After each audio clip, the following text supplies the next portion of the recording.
नमस्कार, अपना प्रदेश उत्तर प्रदेश उत्तराखंड देख रहे हैं आप। मैं हूं आपके साथ पूजा मोहन पांडे। बुलेटिन की शुरुआत करते हुए सबसे पहले आपको बता दें कि सरकार ने तमाम मृतक आश्रितों को खुशखबरी दी है। अपनी ड्यूटी के दौरान जान गंवाने वाले राज्य कर्मचारियों के आश्रितों को अब दूसरे विभागों में भी नौकरी मिल सकेगी। जी हां, मृतक आश्रितों की समस्याओं को ध्यान में रखते हुए राज्य सरकार इस दिशा में विचार कर रही है। इस बाबत कार्मिक विभाग के प्रस्ताव को कैबिनेट से मंजूरी दिलाने की तैयारी भी है। ड्यूटी के दौरान राज्य कर्मचारियों की मौत होने पर उनके आश्रितों को शैक्षिक योग्यता के आधार पर नौकरी देने का प्रावधान है। मृतक आश्रितों को नौकरी देने में कई बार पदों की कमी भी आड़े आती रही है। पद खाली न होने की वजह से नए पद सृजित करने पड़ते थे। ऐसे में अब यूपी सरकार जल्द ही दूसरे विभागों में नौकरी देने की तैयारी शुरू कर रही है। तो वहीं दूसरी तरफ आपको बता दें कि विधानसभा चुनावों से ऐन पहले विधान परिषद के 36 सीटों पर चुनाव हो सकते हैं। स्थानीय प्राधिकारी निर्वाचन क्षेत्र के 36 सदस्यों का कार्यकाल 7 मार्च 2022 को पूरा हो रहा है। भारत निर्वाचन आयोग ने इन सीटों का ब्यौरा और मतदाता सूची की जानकारी भी हासिल की है। हालांकि इन सीटों में कार्यकाल खत्म होने से 3 महीने पहले चुनाव हो सकते हैं। ऐसे में 7 दिसंबर को बाद भी कभी भी अधिसूचना जारी हो सकती है। 100 सीटों वाले विधान परिषद में स्थानीय प्राधिकारी निर्वाचन क्षेत्र की 36 सीटें जहां राजनीतिक दलों का गणित बदल देती हैं। ये चुनाव इसलिए भी महत्वपूर्ण है।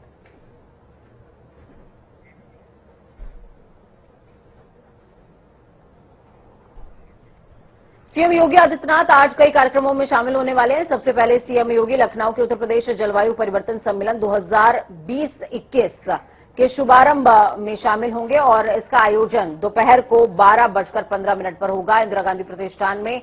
तो वहीं इसके अलावा झूलेलाल पार्क में शुरू होने वाले विकास दीप महोत्सव का शाम को 3 बजे आगाज होने वाला है, जिसमें मुख्यमंत्री शामिल रहेंगे। लखनऊ नगर निगम की तरफ से इसका आयोजन किया जा रहा है, जो कि 3 नवंबर तक जारी रहेगा। वहीं समाजवादी पार्टी के अध्यक्ष अखिलेश यादव आज अपने संसदीय क्षेत्र आजमगढ़ में मेधावी छात्रों को लैपटॉप वितरित करेंगे। अखिलेश यादव का कार्यक्रम पार्टी की जिला इकाई में सोमवार की सुबह पहुंच गया। अखिलेश यादव शहर से जो सटे हुए दुर्गा जी इंटर कॉलेज सहदा में मेधावी छात्रों को लैपटॉप वितरित करने वाले हैं। घोषणा के अनुसार लैपटॉप वितरण के इस कार्यक्रम के बाद अखिलेश पार्टी पदाधिकारियों के साथ अहम बैठक करने वाले हैं। सपा जिला अध्यक्ष हवलदार यादव ने बताया है कि समाजवादी पार्टी ने हर जिले में मेधावी छात्रों को लैपटॉप वितरित करने की घोषणा की थी, लेकिन आजमगढ़ में कार्यक्रम हो पाने के चलते लैपटॉप वितरित नहीं हो पाया था।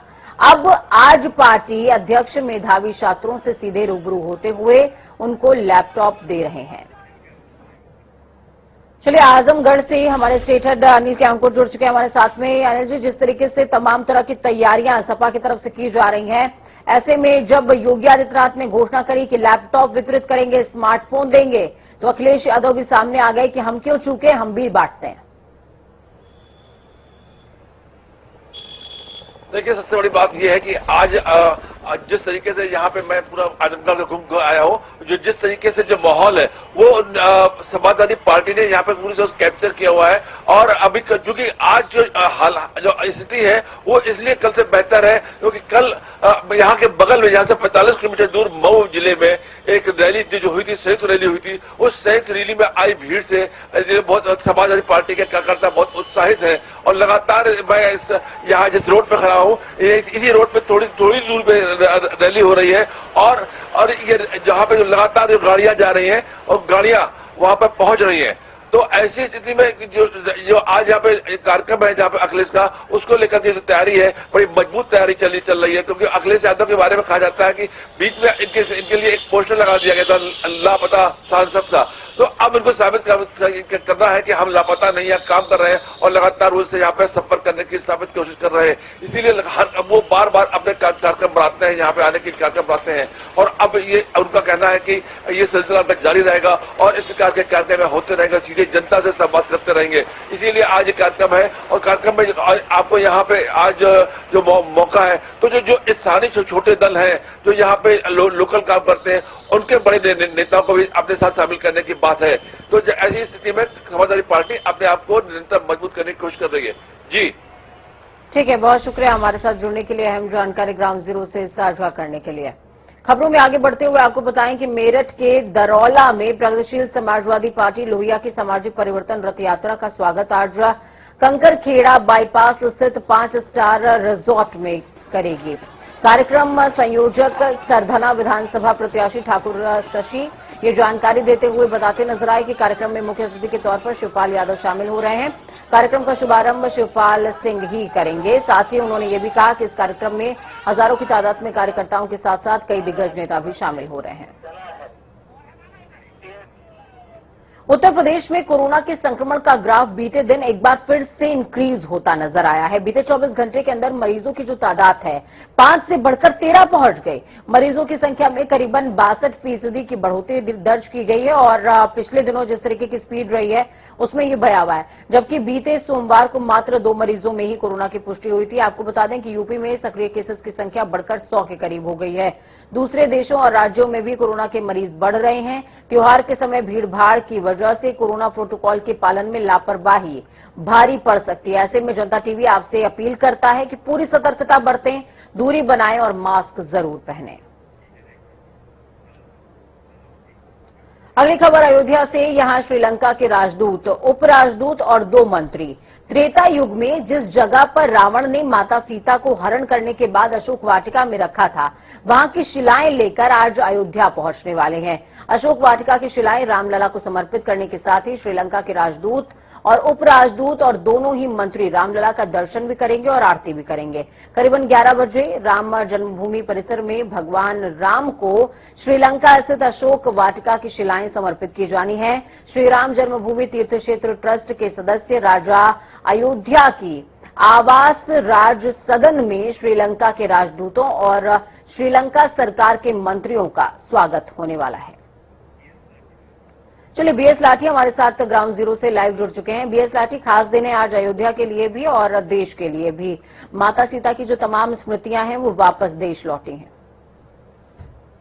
देखिए पूजा, जो आज का दिन है अगर बात की जाए तो अयोध्या वासियों ने हर जो राम भक्त है उनके लिए बहुत खास है। जो माता सीता और राम के जो अनुयायी हैं, आज श्रीलंका से जुड़ी हुई जो चीजें थी अशोक वाटिका में जहां रावण लेकर गया था, जो उनकी शिलाएं थी, जो उनकी निशानियां थी, वो आज श्रीलंका सरकार के जो मंत्री और राजदूत, उपराजदूत वो अयोध्या पहुंच चुके हैं और 11 बजे वो रामलला जन्मभूमि जाएंगे, दर्शन करेंगे और जो राम मंदिर निर्माण हो रहा है पूजा, वहां वो बाकायदा उसका देखेंगे, निरीक्षण भी करेंगे। और अयोध्या के जो राजा विमलेंद्र मोहन प्रताप ट्रस्टी हैं और चंपत राय जो महासचिव हैं ट्रस्ट के, उन लोगों के साथ वो 11 बजे राम जन्मभूमि परिसर में दाखिला करेंगे और राम से जुड़ी हुई चीजें, जो आधारशिला की अगर बात की जाए 5 अगस्त के बाद से जो वहां से निकला है, जो सबूत के तौर पर देखा गया, उसका भी निरीक्षण करेंगे और राम लला परिसर और गर्भगृह का भी वो दर्शन करेंगे पूजा। और 12 बजे वो राजा अयोध्या के आवास पर पहुंचेंगे। 1 बजे बाकायदा ट्रस्ट के सचिव चंपत राय और जो सदस्य हैं विमलेंद्र मोहन प्रताप मिश्र जो अयोध्या के राजा हैं और राजदूत और जो 2 उनके मंत्री आ रहे हैं, वो बाकायदा एक साझा प्रेस कॉन्फ्रेंस करेंगे। जी पूजा। ठीक है, बहुत शुक्रिया हमारे साथ जुड़ने के लिए बीएस लाठी, हम जानकारी साझा करने के लिए। तो देश के लिए आज बेहद खास दिन होने वाला है। माता सीता की तमाम स्मृतियां देश वापस लौटी हैं। कृषि मंत्री सूर्य प्रताप शाही ने विधान भवन स्थित अपने कार्यालय में किसान विभाग के अधिकारियों के साथ में मीटिंग करी थी। इस बैठक में प्रदेश में खाद की उपलब्धता और वितरण की समीक्षा की गई है। इस दौरान कृषि मंत्री ने कहा कि केंद्र सरकार ने कृषि विभाग के अधिकारियों को आश्वस्त किया है कि 10 नवंबर तक 3 लाख टन डीएपी और 50,000 टन एनपीके प्रदेश में उपलब्ध हो जाएगा। साथ ही कृषि मंत्री ने यह भी कहा कि सभी जिलों में यूरिया, डीएपी और एनपीके का पर्याप्त स्टॉक है, कहीं भी खाद की कोई कमी नहीं है। उन्होंने अधिकारियों को निर्देशित किया है कि खाद निर्माता कंपनियों से आवंटित लक्ष्य के सापेक्ष खाद की शीघ्र अतिशीघ्र आपूर्ति कराई जाए। राजधानी लखनऊ में मुख्तार अंसारी के शार्प शूटर अली शेर उर्फ डॉक्टर को इस एसटीएफ ने एक मुठभेड़ में ढेर कर दिया है। मड़ियाव इलाके में हुई मुठभेड़ में एसटीएफ और बदमाशों के बीच में कई राउंड गोलियां चली, जिसमें 2 बदमाश घायल हो गए। घायलों में मुख्तार अंसारी का शार्प शूटर अली शेर था, जिसकी बाद में मौत हो गई है। अली शेर उर्फ डॉक्टर मुख्तार अंसारी गैंग का शार्प शूटर और 1 लाख का इनामी बदमाश था, जो कि एनकाउंटर में मारा गया। अली शेर उर्फ डॉक्टर आजमगढ़ का रहने वाला था। अली शेर के साथ साथ कमरान की भी यूपी एसटीएफ को बहुत तेजी से तलाश है। उससे भी मुठभेड़ हुई थी, जिसमें दोनों मारे गए। 22 सितंबर को रांची में बीजेपी नेता जीतराम मुंडा की गोली मारकर हत्या को इन्होंने अंजाम दिया था। फरार बदमाश अली शेर पर 1 लाख का इनाम था। आज करीब ये शाम को 8:30 बजे के तकरीबन ये बदमाशों के साथ एसटीएफ की टीम की मुठभेड़ हुई, जिस टीम को मैं खुद लीड कर रहा था। तो एक्सचेंज ऑफ फायर हुआ। ये बदमाश जो है ये मड़गांव से ये घैला रोड, जैसा कि हम लोग को इंटेल मिली थी पिन पॉइंट कि पुराने लखनऊ की तरफ जा रहा है किसी सनसनीखेज वारदात को अंजाम देने के लिए। तो यहाँ पर उनको इंटरसेप्ट करके कॉर्डन करके चेक करने की कोशिश की गई। उनको वार्न किया गया, बट उन्होंने फायरिंग शुरू कर दी और ताबड़तोड़ फायरिंग की। एक्सचेंज ऑफ फायर में एसटीएफ की तरफ से भी फायरिंग की गई। तो जब फायरिंग रुकी तो देखा गया कि वो घायल हो गए। तो उनको तुरंत ही सिविल हॉस्पिटल भेजा गया। और मुख्यमंत्री पुष्कर सिंह धामी आज बद्रीनाथ धाम का दौरा करेंगे और इस दौरान वो प्रधानमंत्री नरेंद्र मोदी के धाम में प्रस्तावित कार्यों को लेकर निरीक्षण भी करेंगे। प्रधानमंत्री नरेंद्र मोदी 5 नवंबर को उत्तराखंड दौरे पर आ रहे हैं। इस दौरान पीएम बाबा केदारनाथ के दर्शन करने वाले हैं। केंद्र सरकार ने केदारनाथ के तर्ज पर बद्रीनाथ धाम को संवारने का भी निर्णय लिया है। इसके लिए बजट भी स्वीकृत किया जा चुका है।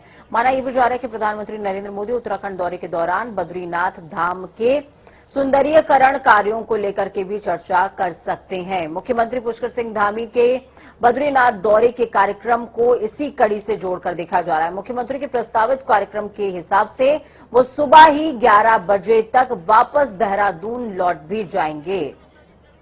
मुख्य सचिव एसएस संधू भी इस दौरान उनके साथ रहने वाले हैं। उत्तराखंड के पूर्व मुख्यमंत्री हरीश रावत ने पूर्व मुख्यमंत्री विजय बहुगुणा पर तंज कसा है। उन्होंने कहा वो बेरोजगार हो गए थे, भाजपा में उन्हें रोजगार मिल गया है। हरीश रावत ने कहा उन्होंने विजय बहुगुणा के यहां आने का मतलब है कि उन्हें भाजपा में रोजगार मिल गया है। साथ ही ये भी साफ हो गया कि भाजपा के अंदर बहुत जबरदस्त गड़बड़ चल रही है। गड़बड़ को लेकर उनका शीर्ष नेतृत्व चिंतित है। हरीश रावत ने कहा कि कांग्रेस में बहुगुणा का एक ही दर्द था कि उन्हें राज्यसभा नहीं मिल रही। उन्होंने आगे कहा कि मेरी तो भगवान से प्रार्थना है कि ज्यादातर उजाड़ू बल्द उधर ही रहें। ऐसे में भाजपा की जो गत आज हुई है, आगे इससे भी बुरी होगी, ये निश्चित है। आपको बता दें, हरीश रावत जो बागी होते हैं, जिन्होंने पार्टी छोड़ दी है बीच मझधार में, उनको उजाड़ू बल्द बोलते हैं। उत्तराखंड में आई आपदा को लेकर राज्य में सियासत तेज हो गई है। कांग्रेस अपने 5 दिन के अल्टीमेटम के बाद आज राजधानी में सचिवालय के गेट के सामने 1 दिवसीय सांकेतिक उपवास धरना करने वाली है। कांग्रेस प्रदेश अध्यक्ष गणेश गोंदियाल और पूर्व मुख्यमंत्री हरीश रावत की उपस्थिति में करीबन 11:30 बजे कांग्रेस ने ये धरना प्रदर्शन उपवास के साथ में रखा है। कांग्रेस का कहना है साफ तौर पर कि सरकार की ओर से 5 दिन का समय बीत जाने के बावजूद किसी तरह की पीड़ितों की सुध नहीं ली गई। सरकार से प्रभावितों के लिए 5 दिन में राहत कार्यों में तेजी लाने की मांग की गई थी, मुआवजा देने की मांग की गई थी। इनमें से कोई भी ठोस कदम नहीं उठाया गया है। अजीत काम्बोज हमारे साथ में लाइव जुड़ चुके हैं। अजीत, क्या कुछ अपडेट है? धरना प्रदर्शन का समय हालांकि 11 बजे का है, लेकिन इस बीच कांग्रेस काफी ज्यादा आक्रामक मोड में नजर आ रही है। बिल्कुल पूजा, आपने ठीक कहा। उत्तराखंड कांग्रेस की अगर बात की जाए, वो लगातार सरकार के कार्यों पर आक्रामक है। और जिस तरह से भीषण आपदा एक उत्तराखंड में आई है 17, 18 और 19 अक्टूबर को, और उसके बाद से ही लगातार सभी राजनीतिक दलों ने आपदाग्रस्त इलाकों का दौरा किया। तो कांग्रेस ने भी अपने 5 सदस्यों का एक प्रतिनिधिमंडल आपदाग्रस्त इलाकों में भेजा था। इसमें खुद प्रदेश अध्यक्ष गणेश गोंदियाल, पूर्व मुख्यमंत्री हरीश रावत समेत 3 वरिष्ठ नेता मौजूद थे। इन्होंने दौरा किया, वहां पर लोगों की समस्याओं को सुना और कैसे सरकार उस पर मदद कर सकती है, इसको लेकर सरकार से बात भी की। और 5 दिनों का सरकार को अल्टीमेटम दिया गया था कि आप 5 दिन के भीतर अगर जनता की समस्याओं को दूर करते हैं तो अच्छी बात होगी, अन्यथा 5 दिन के बाद फिर कांग्रेस सड़कों पर उतरेगी और सरकार के खिलाफ प्रदर्शन करेगी। तो इसी कड़ी में 5 दिन बीत चुके हैं और आज उत्तराखंड कांग्रेस का एक बड़ा सांकेतिक उपवास राजधानी देहरादून के सचिवालय गेट के बाहर होने जा रहा है। हालांकि समय 11 बजे का रखा गया है, लेकिन उम्मीद है कि 11:30 बजे तक ये विधिवत कार्यक्रम शुरू हो जाएगा। हालांकि एक बड़ी बात इसमें और हम जोड़ना चाहेंगे और दर्शकों तक पहुंचाना चाहेंगे कि सांकेतिक उपवास से पहले ही और जो 5 दिवस का एक अल्टीमेटम था उससे पहले ही उत्तराखंड कांग्रेस ने केंद्र सरकार को 10,000 करोड़ का एक आकलन का यहाँ पर एक प्रस्ताव भेजा था कि उत्तराखंड में आपदा से लगभग 10,000 करोड़ का एक आकलन हुआ है। इसका पत्र भी केंद्र सरकार को भेजा गया था, लेकिन 5 दिनों के कार्यकाल में किस तरह से सरकार ने काम किया, क्या कुछ समस्याएं थी, उनको सुलझा पाई या नहीं, तो इसके खिलाफ उत्तराखंड कांग्रेस का सांकेतिक उपवास होना है और आने वाले समय में इस आंदोलन को और भी उग्र रूप देने की बात खुद प्रदेश अध्यक्ष गणेश गोदियाल ने कही है। क्या इस दौरान किसी तरह की कोई पीसी हो सकती है या फिर आगे क्या रणनीति देखने को मिल सकती है, अजीत? बिल्कुल, अगर कांग्रेस की बात की जाए तो कांग्रेस के तमाम वरिष्ठ नेता इस सांकेतिक उपवास में मौजूद रहेंगे। वहां पर पूर्व मुख्यमंत्री हरीश रावत रहेंगे, गणेश गोदियाल जो प्रदेश अध्यक्ष है वो रहेंगे, तमाम नेता यहां पर रहेंगे। तो उम्मीद है कि पीसी का कोई कार्यक्रम हालांकि जारी नहीं किया गया है, लेकिन कार्यक्रम के बाद बड़े नेता है वो मीडिया के सामने अपनी बातें रख सकती हैं। जो डिमांड उनकी तरफ से थी या जो आकलन उन्होंने दौरों के दौरान किया है वो एक मीडिया के सामने रखकर सरकार के लिए प्रस्तुत किया जा सकता है। जी ठीक है, बहुत शुक्रिया हमारे साथ जुड़ने के लिए, हम जानकारी ग्राउंड जीरो से साझा करने के लिए। तो वहीं दूसरी तरफ नैनीताल हाईकोर्ट ने कॉर्पोरेट नेशनल पार्क में अवैध रूप से किए जा रहे निर्माण कार्यों, सड़कों और पुलों के संबंध में मीडिया में चल रही खबरों का संज्ञान लिया है। याचिका के हिसाब से मामले की सुनवाई करते हुए हाईकोर्ट ने राज्य और केंद्र सरकार को 8 नवंबर तक जवाब दाखिल करने के निर्देश दिए। कोर्ट ने राज्य सरकार को ये भी बताने को कहा है कि पार्क में कौन कौन से स्थानों पर अवैध निर्माण किया गया है। मुख्य न्यायाधीश आर.एस. चौहान और न्यायमूर्ति एस.एन. धानिक की खंडपीठ के समक्ष मामले की सुनवाई हुई। दिल्ली हाईकोर्ट के अधिवक्ता गौरव कुमार बंसल ने दिल्ली हाईकोर्ट में याचिका दायर करते हुए कहा था कि कॉर्पोरेट नेशनल पार्क के मोरघटी और पाखरो फॉरेस्ट रेस्ट हाउस के आसपास अवैध निर्माण किए जा रहे हैं। उत्तराखंड में 26 अक्टूबर से कांग्रेस ने मेरा बूथ मेरा गौरव अभियान का आगाज करने जा रही है। इस अभियान के तहत आगामी विधानसभा चुनावों के मद्देनजर बूथ स्तरीय कार्यकर्ताओं को चुनाव प्रबंधन में भागीदारी और स्वामित्व देने का प्रयास किया जाएगा। इस अभियान के तहत आज हल्द्वानी विधानसभा के बूथ लेवल स्तर पर कार्यकर्ताओं का प्रशिक्षण शिविर का कार्यक्रम आयोजित किया गया है। इस कार्यक्रम में हल्द्वानी विधानसभा के पर्यवेक्षक भी मौजूद रहने वाले हैं। इस अभियान की शुरुआत प्रदेश प्रभारी देवेंद्र यादव के निर्देश पर किया गया है। वक्त यहाँ पर छोटे से ब्रेक का, ब्रेक के उस पार खबरों का सफर लगातार जारी रहेगा। बने रहिए जनता टीवी के साथ, क्योंकि हम हैं आपकी ताकत। अपना और अपनों का बहुत ज्यादा ख्याल रखें। नमस्कार।